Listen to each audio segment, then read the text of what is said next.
Pak, kalau orang punya ilmu kebal tuh perlu asuransi nggak sih, Pak? Waduh, bal kayak gimana nih? Kayak yang di film-film yang nggak bisa dibacok atau gimana gitu. Iya. Eh, Waduh, kalau nanya saya sih tetap perlu sih. Jadi ya apa ya? Saya nggak percaya sih gitu-gituan. Awareness itu harusnya terjadi sudah dari sejak awal. Jangan sampai ada, udah lihat dulu kejadian baru sadar gitu. Oh, yang penting saya, keluarga, dan anak semuanya tercover apabila setidaknya terkena penyakit lalu harus diinapkan di rumah sakit, terus di cover sampai dengan uang pertanggungan sekian.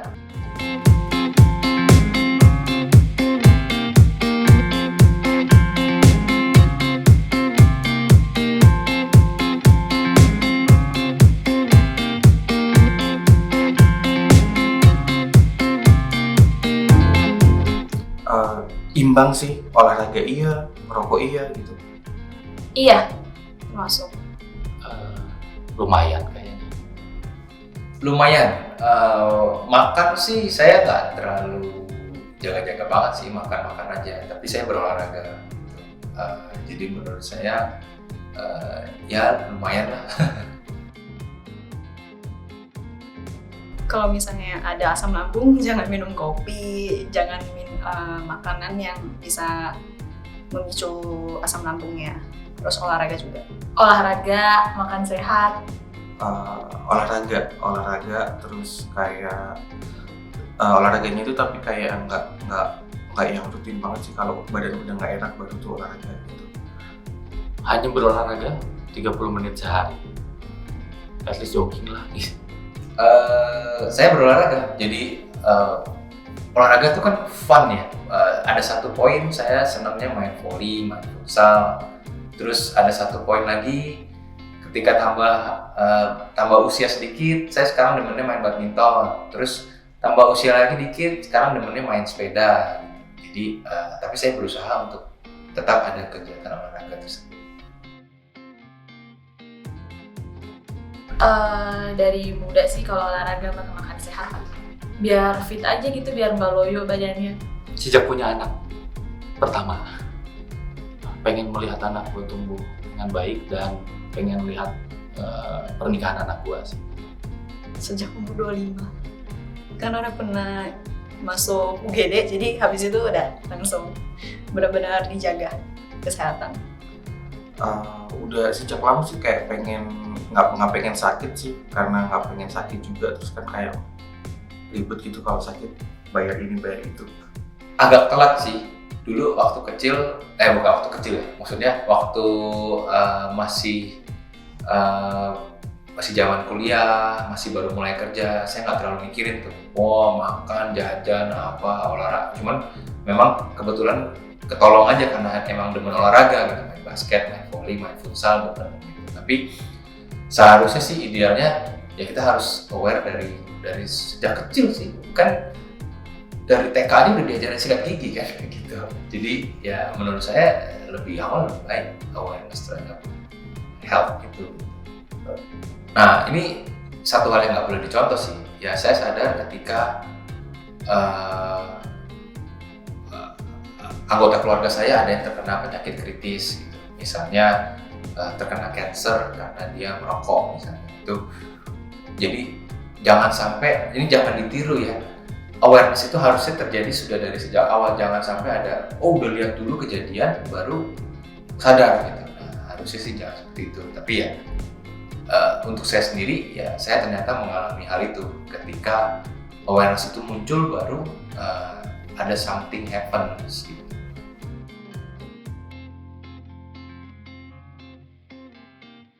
Ya, pertama inflasi rumah sakit mahal, biaya rumah sakit mahal, dan khususnya itulah kalau kita rawat inap mahal sih. Tentu, karena sakit itu mahal. Bayar dokter mahal, bayar rumah sakit mahal. Iya, karena lebih takut miskin gitu daripada takut sakit. Jadinya kalau sakit ntar juga miskin juga sih, ntar bisa-bisa. Jadi ya udah jaga kesehatan. Iya benar, karena kan sehat itu mahal. Banget, karena saya tahu betapa mahalnya gitu. Saya pernah mengantar anggota keluarga untuk berobat ketika ternyata terkena penyakit kritis, dan itu luar biasa. Cukup kena 1 kali penyakit kritis aja tuh hidup orang bisa berbalik kalau dia nggak punya asuransi kesehatan dalam hal finansial ya, maksud saya.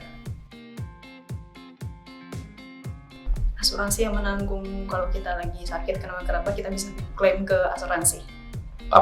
Biaya yang digantikan oleh asuransi terkait biaya yang dikeluarkan oleh kita atau pada saat kita sakit atau pada saat kita dirawat. Asuransi kesehatan itu yang melindungi kita dari risiko finansial kalau kita lagi sakit. Jasa ya, asuransi itu kan jasa, jadi dia nggak cover kalau kita kenapa-napa gitu. Kalau misalnya kita sakit bisa di cover sama asuransi gitu. Menurut saya ya itu adalah asuransi yang memberikan perlindungan terhadap risiko finansial yang terjadi apabila terjadi gangguan terhadap kesehatan nasabah tersebut gitu. Jadi bukannya pakai asuransi ini terus jadi sehat gitu, bukan, tapi ketika ada gangguan terhadap kesehatannya, risiko finansial tidak tercover. Kalau asuransi kesehatan punya? Ada. Ya, saya punya, bahkan saya belikan juga untuk orang tua saya, untuk istri, dan untuk anak-anak. Biasanya rawat inap, rawat jalan gitu. Biasa manfaat untuk rawat inap sama rawat inap aja sih yang setahu saya. Benefitnya mengalihkan risiko. Jadi nih misalkan lagi dirawat di rumah sakit gitu, kita bisa kayak dibayarin sama perusahaan asuransinya. Ya sama seperti benefit asuransi pada umumnya ya, sedia payung sebelum hujan. Kenapa sih kita di mobil kita taruh payung? Padahal hujannya mungkin setahun cuma 3 bulan gitu kan. Nah, tapi kan kita nggak tahu kapan kita perlu gitu. Dan itu cuma payung, cuma ngelindungin kalau basah. Ini kalau ngomongin kesehatan, apalagi penyakit kritis atau penyakit-penyakit yang menyeramkan lainnya ya, itu sekali kena, biaya medical itu gila-gilaan, bisa miliaran. Kalau kita tidak tercover oleh BPJS atau asuransi kesehatan, itu akan menjadi masalah besar secara finansial.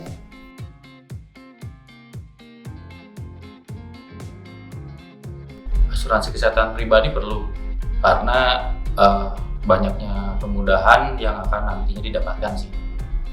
Memang BPJS wajib, tapi asuransi pribadi itu sangat penting, memudahkan kita di rumah sakit, sangat memudahkan. Mending punya double insurance sih, jadi ngeklaimnya bisa double, terus kayak cari yang manfaatnya lebih besar juga dari yang BPJS. Misalkan cover BPJS berapa, dari asuransi yang covernya lebih gede, jadi ketika mau double claim nanti bisa cuan juga gitu, lumayan sakit tapi dapat duit kan. Perlu sih, karena kan mungkin yang aku tahu kalau misalnya BPJS kayak nggak, mungkin lebih panjang gitu prosesnya. Kalau asuransi kesehatan kan bisa di mana aja, kayak lebih gampang prosesnya. Atau juga kan sekarang banyak asuransi kesehatan yang bisa double claim, jadi pasti manfaatnya lebih banyak kalau kita punya BPJS juga, asuransi kesehatan juga. Menurut saya perlu, tapi tergantung orangnya lagi, balik lagi ke masing-masing pribadi, karena untuk asuransi sendiri kan kita bayar sendiri masing-masing itu mahal. Kalau BPJS paling per bulan itu 30.000 sampai 60.000 kali ya, jadi beda lagi, dan benefitnya juga pasti beda. Sah-sah saja sih. Pemerintah sudah memberikan program BPJS yang sangat baik, memberikan coverage yang sangat baik juga. Tapi kan kalau terkadang kita mesti melihat kebutuhan kita seperti apa. Misalnya mungkin BPJS mengcover dari sisi kesehatan atau biaya kamar sampai dengan level sekian, tapi ternyata kita ekspektasinya bisa sampai level sekian. Atau mungkin kita menginginkan layanan kesehatan yang di luar coverage BPJS, misalnya layanan kesehatan di luar Indonesia. Nah, itu kan satu manfaat yang tidak bisa kita dapat dari BPJS saja. Nah, di saat itulah kita membutuhkan untuk membeli asuransi kesehatan tambahan.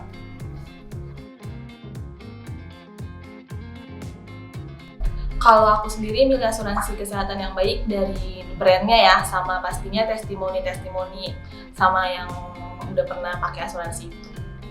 Tergantung kemampuan masing-masing bisa membayar preminya seberapa. Kita bisa cek di internet, bisa cek portfolionya perusahaan asuransi, bisa cek ke rumah sakit mana aja yang terbaik, dan bisa cek platform digital sudah banyak sekarang sih, bisa beli di mana aja, lebih gampang.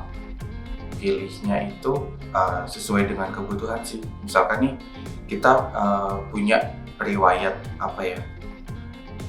di keluarga mungkin pada sakit diabetes atau apa gitu, jadi sesuai kebutuhan. Kalau misalkan nih kita lagi di lingkungan zona merah nih, lagi pandemi gitu, ya cari aja yang ke cover corona gitu. Jangan misalkan sakitnya apa tapi beli asuransinya yang beda gitu coverannya. Mungkin kalau saya mikirnya, yang penting saya, keluarga, dan anak semuanya tercover apabila setidaknya terkena penyakit lalu harus diinapkan di rumah sakit, terus di cover sampai dengan uang pertanggungan sekian. Oke. Jadi tergantung sih.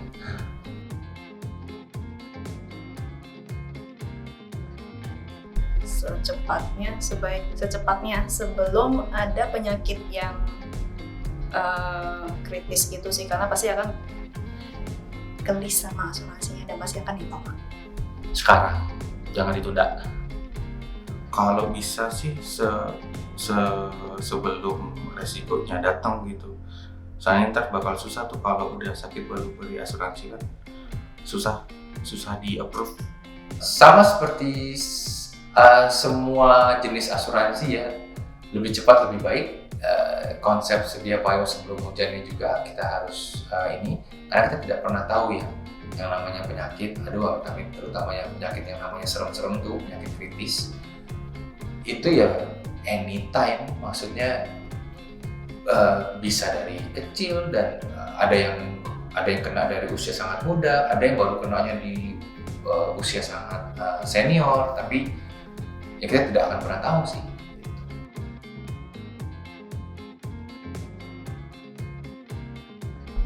Iya pastinya ya. Enggak, kalau udah sadar sih pasti bisa bayar bulanan. Jadi no issue untuk pendapatan kita. Susah, balik lagi ke orangnya. Saya tidak bisa menjawab, tapi secara pribadi tetap krusial sih, karena kita gak tahu ke depannya masalah kesehatan kita apa. Nah, jumlah penghasilannya itu kalau gue sih lebih setuju kalau misalkan sisihkan aja 5-10% gitu untuk asuransi, karena nggak kayak yang rugi juga kok. Soalnya kan keluarnya bakal lebih banyak tuh kalau lagi sakit atau apa gitu. Bisa saja kan kita rencanakan ya, maksudnya bertahap, dalam arti income kita sekian, kita bisa menyisihkan 10% misalnya untuk asuransi kesehatan. Nah, based on itu baru kita coba maksimalkan dengan angka tersebut yang bisa kita sisihkan. Asuransi kesehatan seperti apa yang bisa kita dapat, tapi kan tidak perlu berkecil hati. Mungkin saja kita kan baru ada di taraf ini, tapi suatu saat nanti kan apakah kita punya usaha atau kita berkarir, mungkin kita akan sampai di level yang lebih tinggi dari sebelumnya. Nah, di saat itulah ya kita tinggal planning ulang, atau kita beli asuransi lagi, tambahin gitu.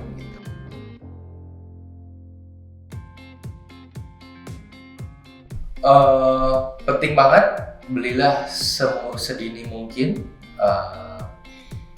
Yes, kita mungkin di cover oleh BPJS, atau kalau kita beruntung bekerja di sebuah perusahaan dan diberikan asuransi kesehatan, syukur kita udah punya. Tapi itu tidak, kita harus, istilahnya ini adalah satu hal yang kita perlu secara berkala kita review, karena di setiap titik siklus hidup kita nih, kebutuhan kita berbeda-beda gitu. Jadi mungkin perencanaan kita berbeda-beda, apa yang kita inginkan juga berbeda. Pastikan, jadi gunakanlah asuransi ini sebagai salah satu tools untuk melindungi kita untuk mencapai apa yang kita targetkan gitu. Kira-kira seperti itu sih. Pak, kalau orang punya ilmu kebal tuh perlu asuransi nggak sih Pak? Waduh, kebal kayak gimana nih? Kayak yang di film-film yang nggak bisa dibacok atau gimana gitu. Iya. Waduh, kalau nanya saya sih tetap perlu sih. Jadi ya apa ya? Saya nggak percaya sih gitu-gituan.